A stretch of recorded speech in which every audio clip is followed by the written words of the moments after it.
Hello, Francisco. Welcome on board. Pleasure to have you. How are you? Hello, I'm fine, very fine. How are you? I'm doing perfect, great. End of the week for me. Okay, Francisco, again, thank you so much for joining. Sure. I'm Francesco Pupini. I'm Italian. I have lived many years in Prague. Now I live in Poland. I'm moving all over the place. I think I lived in 12 countries. It's a bit crazy. Like Awesome. really lived, like with a home and everything. It's just, I'm a bit crazy traveler. Mm, Even before the word digital nomad existed. So I've done a lot of projects in business intelligence, something like over 40. I stopped counting them. And this is a bit the source of the reason why I went so much deep into topics, because I always notice the same patterns, the same problems in every company. And I noticed that companies are saying, yeah, our data is special. And I'm always saying, no, your data is quite normal, and you are falling into the same pitfall as other companies do. It's always the same. So I decided to write a book that explains how to recognize these pitfalls in data that typically create duplications of numbers and make your business intelligence being incorrect. I don't specialize in large data volumes. It's a thing. I think I'm learning to say also where I'm not good, because why should I be good at everything? So I am very much into the semantics of data, and I'm very much not interested in data engineering. So if you have to move a billion rows from A to B, don't call me, call someone else. So what I'm interested in is examples with the very small data sets. In my book, my data sets are 5 rows or 10 rows, and they already create problems, and I'm showing the solution of the problems, saying, well, if you don't solve this problem, what makes you think that with a billion rows, things will go better? So that's where I position myself. By the book, by the way, is called The Unified Star Schema. You find it on Amazon. I published it a few years ago. I was lucky enough to have Bill Linmon as a co-writer, so the father of data warehouse, because I shared with him on LinkedIn. I said, hello, my name is Francesco. I shared some concepts, and he said, well, they are very cool. And then he wanted to write a book with me. That was really, really, really cool. And I was very lucky. So that's it. As an introduction, I would say one last phrase that is most important to me, and it also bridges us to the topic of today. I always wanted to care about the last mile of data.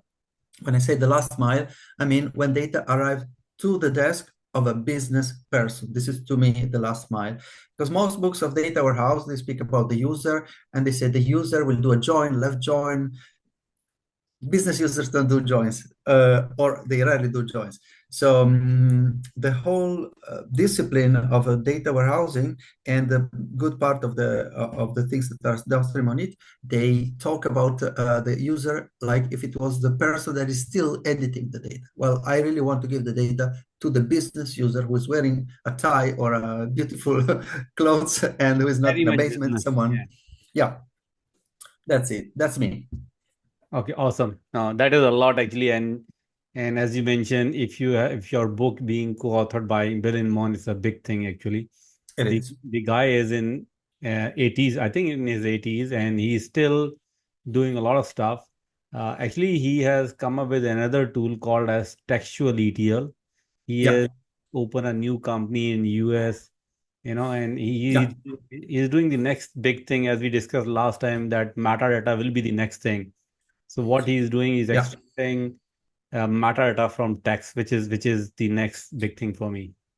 Well, yeah, he has a very fair point. I speak to him regularly. I spoke to him like 3 or 4 days ago, and he said, come to see me again in Colorado, and when I have time, I go." But yeah, he's very excited, and although he's almost 80, he's always trying to do new things. He's super curious, and this textual ETL, basically, his point is, companies have a lot of data, but most of it is textual. Ex- So why do we focus only on structured data warehouses or data lakes, knowing that a contract, an invoice, like with all the text, all these documents that are in PDF, they can be scanned, they have value, they say things, or let alone the sector of the tourism, where you have the reviews written on text. or the medical, he's very much into medical. Well, all these medical records, well, they should be crossed together. So that's really the future, in my opinion. Yeah, that's good. So I think let's jump onto our topic, and our topic is modeling a data model with directed graphs. Yep. So it's a very lengthy phrase for a commoner. Can you help us to ease it out? Is it related to Sure. your Papini bridge, or is it a separate thing? How it works together? Yeah. It is okay.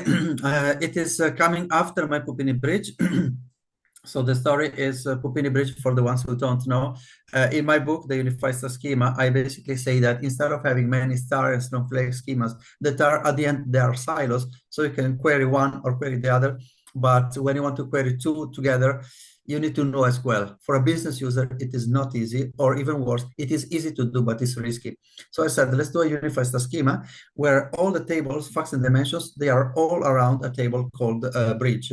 And then Bill Linman said, you should call it the Pupini Bridge because it is your invention. I said, okay, let's call it Pupini Bridge. So that is what I wrote in the book. After that, I went to work for a company called Astrato. Astrato is a software company of business intelligence. And they said, but the Pupini Bridge can be very big. Why don't we invent something new? So starting from the principles that I wrote on the book of the Unified Star Schema, we developed within Astrato the evolution of what I wrote in my book, which is beautiful. It's beautiful. It's basically, I had intuition and I brought this to them that data models should use graph theory. And with that in place and a few other things, I said we are able to build a Pupini Bridge on the fly. So Pupini Bridge is a table that normally you can build like a developer is coding it, is preparing it, and it answers a lot of questions. Like all the questions that many star schemas would answer, now they are answered by one single star schema, which makes it easy for business users to have just one single access point instead of having to say, okay, I need to know sales, I go to the sales schema. I need to know finance, I go to the finance schema. They find it all there, so they can cross and have much more value in integration. But that requires an initial effort in building this Pupini Bridge. It's not a huge effort, but the CEO of Astrato, my friend Martin, said, let's try to do it on the fly. And especially, actually, he approved, but the original idea was an idea of Ralph Becker, my friend, who made this happen. So he said, Francesco is a good idea. We want things on the fly. Let's invent something new. So with Ralph and my other friend Christopher, we did, the three of us, we put together a new theory, a new discipline that is using graph theory and is building a Pupini Bridge on the fly. I breathe and I can continue. Basically, what is graph theory? Well, graph theory is a branch of mathematics. It was invented by a mathematician called Euler. One day that he was walking in Kaliningrad, in a city that had another name before, now in Russia, and this city had 7 bridges, and he wanted to cross these bridges for fun, the bridges on the islands. And he said, let's see if I'm able to cross each bridge only once and arrive back to the starting point. And he didn't manage. And then he tried again, and he was running. And then he said, why do I need to run it? I mean, I just draw it.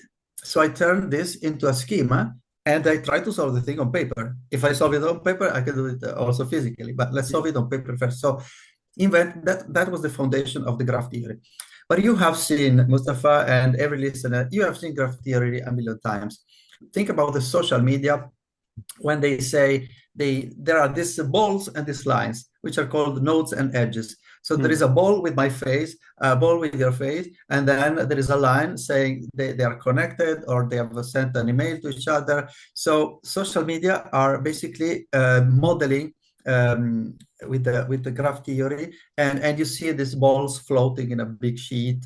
I don't know how usable it is, but it's somehow to show that they use this. Another example is Google Maps.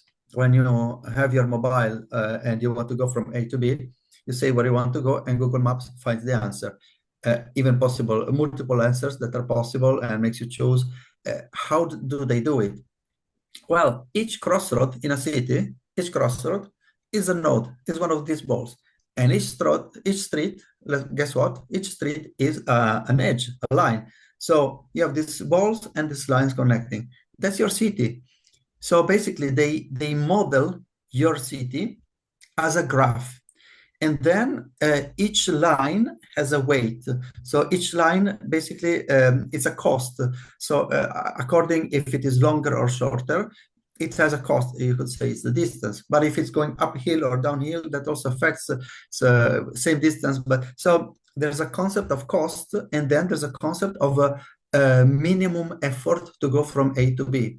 All these things are possible thanks to all the beautiful wealth of libraries that exist in every programming language of graph theory. So my idea was, we have these beautiful libraries. If we can model a city as a graph, why don't we model a data model as a graph?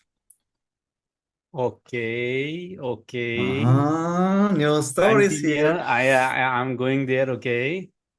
So you model a data model with a graph. And that's the beginning of a new adventure. That's what we did in Astrato with Ralph and Christopher and with our CEO who said, hey guys, this is really cool. Let's do it. And now it is in production, except it's Hold on. internal. Hold on. It's internal thing. No, Yeah, hold on. You went past very quickly. Let for my audience. sure. Mustafa being essay, I will jump into it now. You are Yeah. saying you're creating this graph thingy with the with data model. So what you're saying is the moment we create logical model, not the physical model, because physical model has primary key, foreign keys, normalization, XYZ. You are saying stay at a entity type level or entity level or denormalized level, although then join. What are you saying? No, it's not there. I am very practical. As I said, I don't even do data modeling. I really bring data to the desk of business people. So I'm not a fan of this excess of data modeling. So what I do, I receive a data warehouse from someone. Someone has done data modeling, they did a great job, and now it's time to use it. So after the physical, not before the logical, after the After the physical, physical. Okay. because I see what you're saying. You're saying, come on, why do we need the Pupini graph? Or how do we call it? The unified graph. We should give it a name. Why do we do that? We have foreign keys and primary keys. Listen, Mustafa, listen to me very carefully. If it was so easy that we have foreign keys and primary keys, then the data warehouse team would have done all the jobs. So the BI team, they just drag and drop and everything is okay. Is the world like this? Tell me. It's not solving all the problem now. The world is not like this. So what happens is that business, they drag and drop and they see duplicates, they see numbers that are, sometimes they see numbers correct. I came up in this theory, for example, with the definition of trivial data source, trivial data set. And there is a definition, I don't give it now because it's, but it's all about oriented trees and about where the measures are. So whenever you have a trivial data set, which one day I will write in some book, then all the BI tools are shining. They do a perfect job. Things become interesting when you have a data set that is not trivial. And that's every company has data set that is not trivial because it's sufficient to have two fact tables instead of one, and it's already not falling anymore into the definition of trivial data set. Trivial data set is monofact and it has other particular conditions. So almost every company in the world has data sets that are not trivial. So in that case, even if you have foreign keys, primary keys, whenever you are a CTO, a CFO of a company, and you want data, you need to ask the team, can you tell me why? Because of course, I think you are going towards many-to-many relationship and all those kind of stuff. Because at that Because level, that's how data yeah, is. Yeah, because CT or CFO does not know that you here cannot we go. join many-to-many tables together. It will create a Cartesian join. Yeah. That's exactly correct. Perfect. Mustafa, I see that. Oh, you're author of several books. Look at that. That's exactly the correct phrase. So they don't know. And yet you have primary keys and foreign keys. Yes. But because you have them, it doesn't mean that the manager is able to do drag and drop. So between a data warehouse and the business users, there are maybe BI tools. You can even add more tools, semantic layers in the middle. But one thing is not changing. You have multiple fact tables, and not much literature exists in saying how to put all the things together. I wrote the first book that was speaking about a unified star schema. Now, the future that I see is even without a unified star schema, even without a Pupini bridge, it's possible to unify everything in a graph, but that's easy. Unify everything in a graph that is draggable and droppable from a business user. Today, this does not exist. You can make a data model, you can print it, you can put it on the wall of your bank where you're working with all the physical definition of the tables. It's varchar 32 or like all these physical things. But this is not the end. It does not arrive to the desk of the people. I fill the gap between the physical data model of a data warehouse, the presentation layer, the thing that should be the final artifact of a data warehouse. There's a gap between that and the business user. It can be filled by a unified schema, easy. Or when volumes are massive, then the unified star schema is a bit more difficult to handle because the Pupini bridge would become very big. So you can use graph theory, you can use Astrato, this software, because now we in Astrato, we did it with tables of billions of rows and everything with complex graph. A business user with a normal BI tool going with Tableau against that data set on their cloud data warehouse with billions of rows, they would not get anything out. But with that graph theory applied to Astrato, I produced together with my two friends an engine that is producing an SQL query that goes directly to query the data on the target database without the need of importing a copy of all the detailed data. It just goes there, pushes the effort to the engine of the data warehouse, and pulls all the data to the desk of the business user. This is only possible because there is a unified graph between the user and the data warehouse. I know it's a bit cryptical, but I needed to give a high-level thing. Into it. Don't worry. I will decouple this. I will dissect it. So what you're saying is, okay, you are saying it is after the data modeling.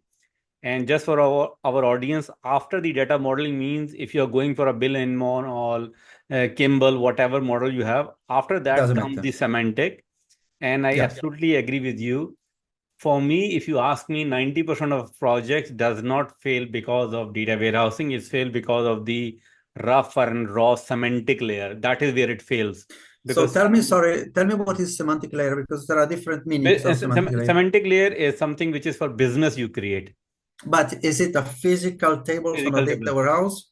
No, on a data warehouse. Yeah, after data warehouse, because till the time you are creating a data warehouse, you are very cautious about the data model. You create a proper star scheme. But the moment after you go ahead, you release it to business, and business say, hey, I want sales, procurement, and this. Now you drag and drop and create something. That something is a problem statement for me.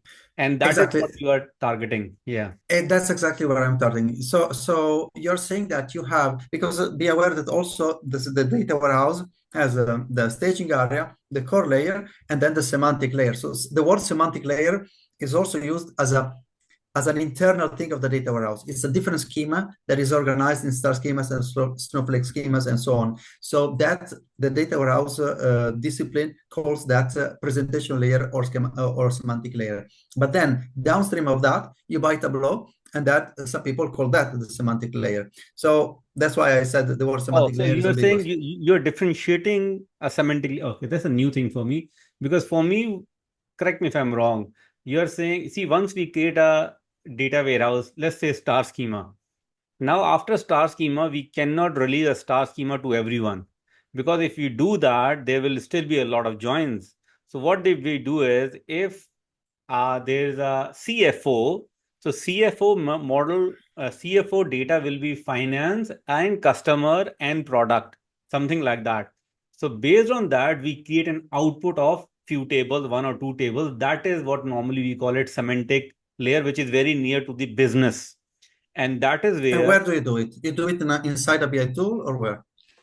It can be both places. It can be in BI, or it can be physical tables as well. Both can be happening. If the data is very huge, then you materialize it. You put it into a Yeah, table okay, and then fine. you connect it.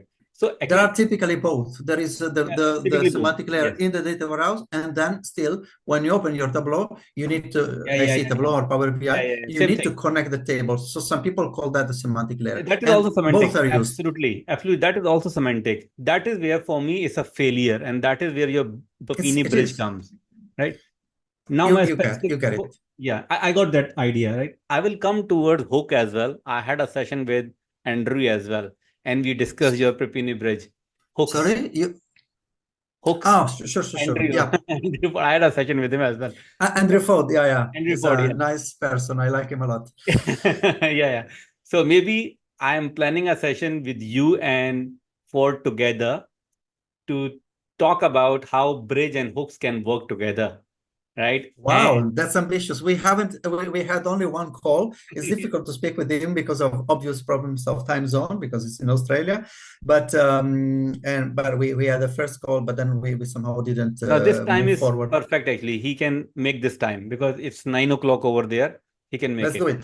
Yeah. Let's do it. That's one of my areas. So now coming back to your this graph theory. So we understood there's a warehouse. We understood there's a semantic layer. In semantic layer can be in BI tool, can be a physicalize. In that semantic layer, we can have Popini bridge or hooks. Now your graph theory comes. Where exact this graph theory, the tables you have created in semantic, or you are saying no, you pull from warehouse and what your engine do, I'm still unable to do because if I have 10 table, I pull that into your engine do what Okay. actually do? Let's go step by step. First of all, you do the Pupini bridge actually in the semantic layer of the data warehouse. That's where it belongs. Correct. Except I do it in the semantic layer of the BI tool because I have used for many years Qlik, and Qlik is pulling all the data in memory and it has a programming language. So I was honestly all the unified schemas that I've done them in Qlik because that was my job. And then only recently to expand the audience, after writing the book, I had to do it on data warehouses as well. But yeah, I was a bit tricky. That's a confession here. I did it always on Qlik, and only when I started working with Bill Linmon, of course, I need to speak the language of the data warehouse because Yeah. Bill Linmon and all the audience of Bill Linmon are from that community. So Yes. I am in the community of data warehouse. I was in any case working in Teradata, but in these places I'm freaking out.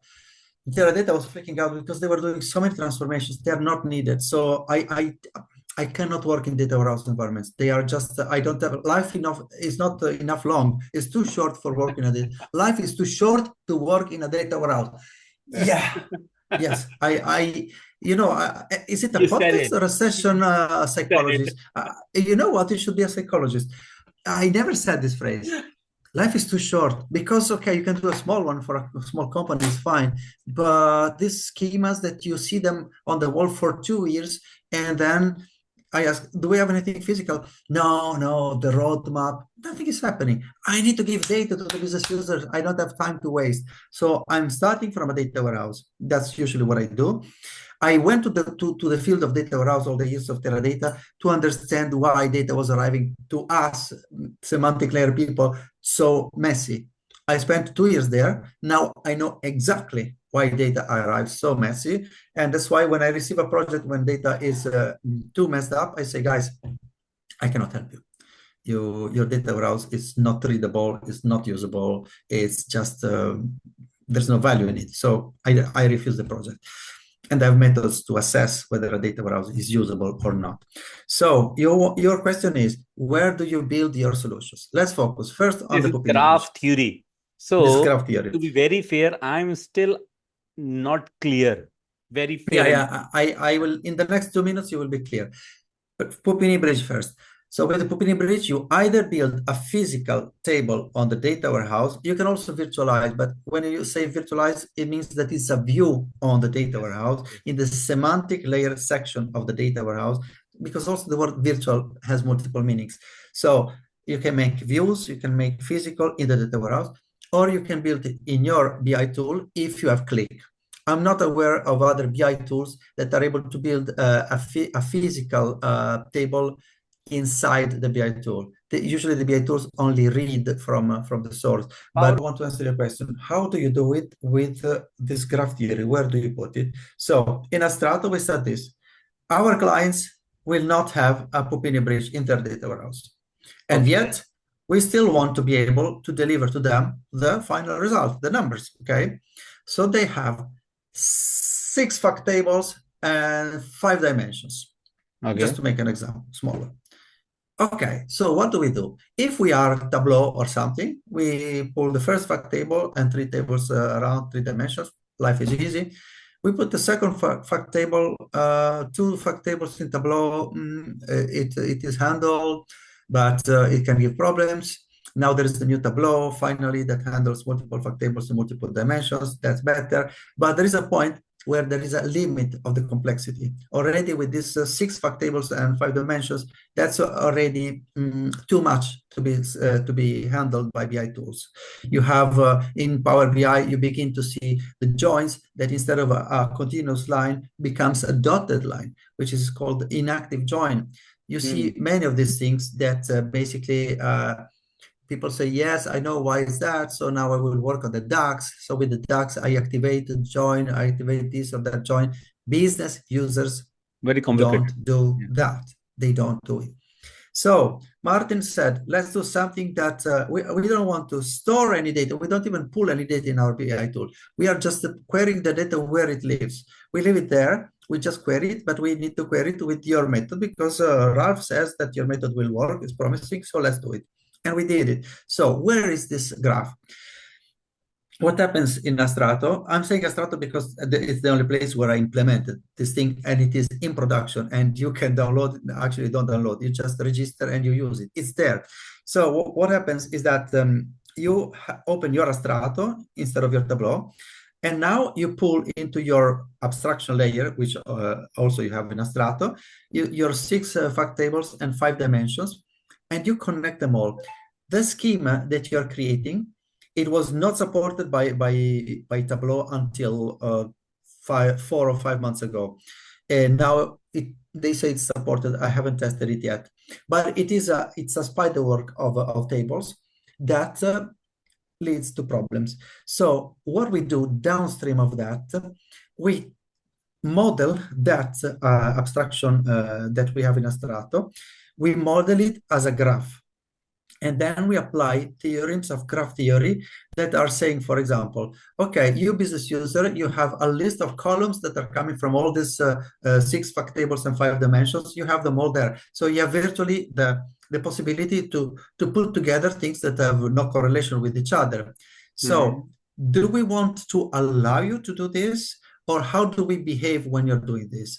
So there's a series of algorithms behind the engine of Astrato that recognize when, for example, when your query is a legitimate query, or when it's a question that doesn't make any sense from the point of view of business. No, hold on. Let me give you an example. Hold on. You're saying when I'm pulling from so I have 6 fact tables, 5 dimensions, I need to pull 20 odd columns, which these 20 odd columns are coming from multiple fact tables and dimensions. When I create this, it's a kind of a model, a denormalized model for me as a business. It's not denormalized, but okay. Yeah, because for me, I need one table, right? Yeah, but you would have duplicates. Yeah, you need it, but you don't have it. Yeah, that is where I'm coming. For me, as an end user, I need one row means a denormalized form. But the moment I do that, I do not know, because if I join fact to fact, end of the day, it's a Cartesian. And if you don't have a proper conformed dimension, it'll again go toward the Cartesian. That I do not know. Now, that is where this graph theory comes. Now you tell me, correct. You are saying when you pull it, it goes and find out its own proper primary foreign key, or it do a distinct in every column and then compare whether it's a one to many, and if it is not many to many, then it will join. I'm just throwing the ideas. How it do it? None of the above. Oh, none of the above. Let me tell you very quickly. Let's speak about the user experience, because what the Astrato engine does I cannot even say to you. I can say that there are algorithms of graph theory, but I cannot go into detail because it's Hmm. intellectual property of a stratum. So if I Oh, say to oh, you, okay. They built I this go to prison. algorithm. Oh, they have built this algorithm. Ah, okay, okay, okay, okay, okay. I have built with Ralph and Christopher this algorithm. So it is there. And but the thing is, I'm talking about this because I Okay. want the world to know that this thing exists. And one day Martin will say, okay, let's give it to the world. We don't give everything, but we can, for example, we can write a book. I dream to write a book about it, but I'm not allowed to do it now. I Not risk allowed. to be sued. So when you But keep saying Raf, it's a Raf Kimball you're talking about, is it? what? Your No, friend? no, no, no. Ralph is my friend who was working at the Okay, Strata. I Not thought the I don't Kimball speak thing. Ralph like Ralph Kimball. No, no, no. No, no. I Okay. mentioned before. So it was me, Ralph, and Christopher, three guys who created this solution, this jewel. Honestly, it's a jewel. So back to the solution. Let's start from a phrase that you said. You said, I need everything in one table. Why do you need everything in one table? Because that's easy for me. I will see one tabular format in Excel for me. That's the Exactly. easiest thing, right? Okay, now it's time to open our mind. In Excel, you can do pivot tables, putting all the columns that you want, right? Yeah. Right. Can you do in Excel a super pivot table? So a pivot table that takes all the columns from this sheet and the other sheet and the other sheet and the other sheet all in one place. I think you can do it, but it'll blow up. I No, don't. you cannot even do it. The pivot table of Excel, as it is defined, it needs to read from a range, and the range needs to be a rectangular table that is on Excel in one sheet. So Okay. pivot tables are only in one sheet. What we have invented is the pivot table of Excel that goes on multiple sheets. Okay. Okay. That's Okay, say it one more time. yeah. Digest it. It's a message. It's a strong message. So you have a Pivot table. multiple You have a sheets. workbook with 11 sheets. 6 are fact tables, 5 are dimensions. And you have one other sheet where you say, okay, now this is my playground. And you make a pivot table that takes the sales amount from sales. It takes the client gender, and it takes I don't know, something from finance, something from HR, and it puts it all in one pivot table. This does not exist. You will never find it in any solution in the world. Okay, so it means to do that, as I just mentioned, if you do that, then this pivot table engine need to know all proper primary key and foreign key in one to many to many joins. It has to Exactly. understand that at backend, else it'll Yeah. give you rubbish, whatever duplicate record, right? That's you're saying very much correct. It needs to know primary key, foreign key, yes, but especially one to many, and many to one, especially. So it needs to know all the relationships. Then, based on this, it assesses your query and it gives you the result if it has to be given the result. Because let me tell you, okay, go ahead. Question: when it need to know primary key and foreign key, do we have to tell it, or it No, reads from the DDL, or it finds no. itself? DDL does not have primary key and foreign key. 95% of the times it does They not don't have do them. it. Yeah, that's where I'm coming. Right No, nowadays, no, no. people don't Forget define about it. it. It's a logical. Everybody uses logical. So you are saying your Exactly. algo will go and find those primary key foreign keys, is it? Yes, it finds the primary keys and foreign keys. It finds the cardinalities, so one to many to many. Because you Ah, can also have, cardinality. I mean, it finds it's you declare it and then it verifies if data is actually backing up the thing that you are declaring. Oh, So you have to if you say declare. this is a one to many, and then you press the test button and it says no, it's a many to many, you loser. So stop telling me Ah, lies. That's okay. important. So you have to declare. So there's a wizard kind of stuff. It's a You product. declare. In all BI tools, you declare and you can tell lies. It was back from business object. You could say the join between clients and sales is one to one. And then you press the button in business object and it says, no, it's one to many, you loser. So there's always these two things. What how do I call it, engineer, how the data architect declares the I join. got the idea. Because the moment you have two columns from different tables, you hit it, backend it'll go and do a distinct of both columns and find out whether it's one to one, it'll work. It's a one to many, it'll work. If a many to many, it gives you an error.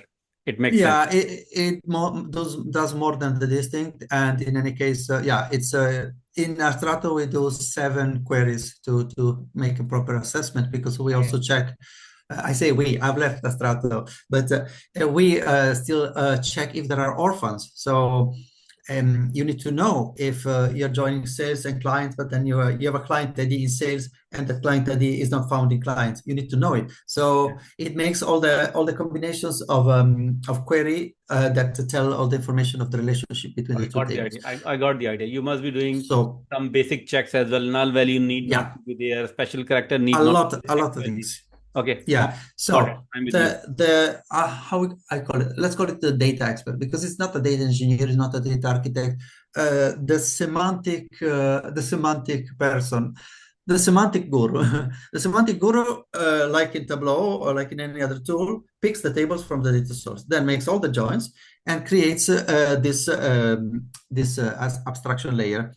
And this is the starting point because there is the joins that he declares, and then you press the test button and Astrato says, hey, wait a minute, you said that this is a one-to-one, but it's a one-to-many. So there is what you declare and what data actually is. And data can change tomorrow, so it's another complexity. Yes. But let's not go that far. I want to arrive until the end.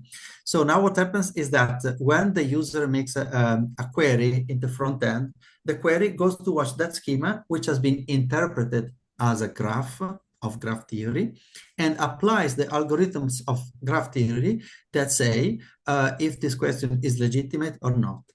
And this is the new concept, because I said a sort of an imprecision before. I said that you will never find a place where you can put all the columns dragging from a pivot table where you can drag from multiple places. No, there's plenty of them, but none of them is applying graph theory. So they don't detect when you are creating chasm traps, fun traps, many-to-many. They don't detect that. They allow it to do it because it's a naive approach. Let's put all together, data is data, I have joins. People don't know what a fun trap is. People don't know what a chasm trap is. So Astrato knows it because we have definitions that that detect the fun traps and chasm traps and many-to-many and handles them. But okay, we cannot go too far. I just want to introduce really this concept, which is a super important concept, the concept of legitimate question versus bad question. So when you say, sorry, when you think question, sorry, first you complete, I'll go toward the GenAI LLM as well. Say it again, sorry. So once you complete, I'll go towards LLM, NLP, all those kind of stuff. I want to touch base that as well. A bad question. Let me ask you a thing. Think about the database that of your company. Your company has some goods and you have them in-house. You have a warehouse with your goods and then you ship them to your clients. It doesn't happen much today, but think of that because it's the easiest. So in your warehouse, you have all your products, and your products, let's say bicycles is a typical example. You have bicycle accessories, you know, there are all these data sets of tests that speak about bicycles, clothing. So if you user want to make a question, when I say question, I mean the drag and drop. Okay, drag and drop. Okay. Drag and drop is the way how the business user ask a question to the system. Drag and drop of columns. Columns can be textual or numbers that they want to aggregate by sum or by average. So when they do this, they drag and drop and they create combinations. I have a question, Mustafa, for you. Are all combinations valid? Do they make sense always? No. So, and why? So do you have an idea why you are being given the chance to put together things that don't have anything to do? See, the obvious thing is that the relationship things, right? So until unless you do not know the relationship which is hidden inside the structured data, you won't understand. You cannot simply throw columns here and there. You know how to understand. Very good.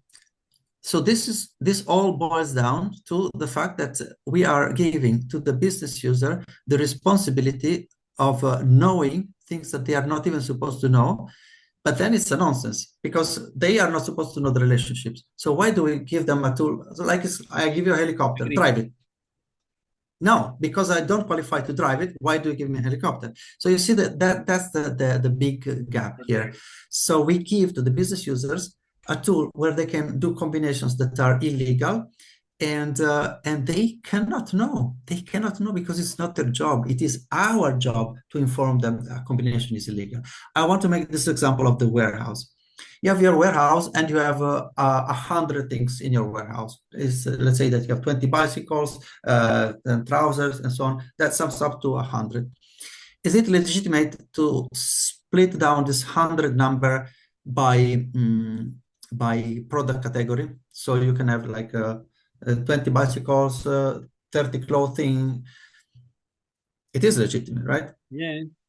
So the user, what they do, they count warehouse items, warehouse stock, actually sum of warehouse stock, and that's total 100. And then that 100 gets broken down by product category. Legitimate. Yes. Yeah. It makes sense. The users know what they do and they do it. Wonderful. But now they have a tool, a helicopter, that they probably don't know how to drive. And they say, okay, remove the product category. So you're back the 100 total. Now I break that 100 by client country. I drag client country because I can. What happens? It'll divide into countries. As many countries it has been sold. Oh, so that's sold. Transactions are not there. Yeah, he doesn't know. They are not sold. Yeah, they are not because sold, they are still in the warehouse. Yeah, they are not the sold. The country of the client is not relevant. Client doesn't know that. Yeah.